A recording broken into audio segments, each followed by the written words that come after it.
We are at Jama Masjid in Delhi and you can see number of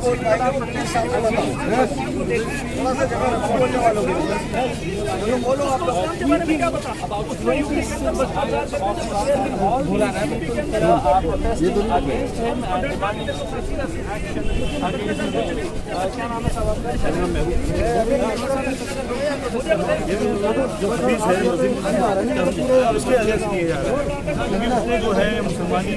जो समुदाय है उनके खिलाफ बात की है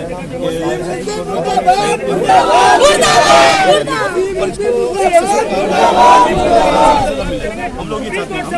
किसी भी धर्म कोई चैलेंज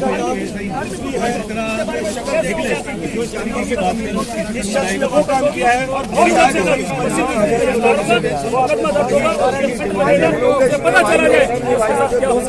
रिक्वेस्ट करता हूँ कि आपस में ऐसे ही भाईचारा बनाए रखें और एक दूसरे से मोहब्बत कायम रखें। जैसा कि उन्होंने बलूचिस्तान में जाकर उसकी कब्र को तोड़ा है वो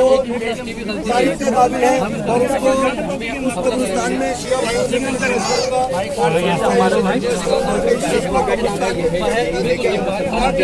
समुदाय की भावना को ठेस पहुंचा रहा है तो आस पड़ोस में लेटे हुए बुजुर्ग जो है उनके लोगों को तकलीफ होगी कि ये मलाउन हमारे बराबर में क्यों आ गया। तो आप लोगों से रिक्वेस्ट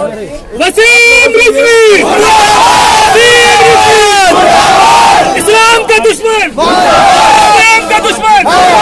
इस्लाम का दुश्मन, इस्लाम का दुश्मन, इस्लाम का दुश्मन, इस्लाम का दुश्मन, इस्लाम का दुश्मन, इस्लाम का दुश्मन, इस्लाम का दुश्मन,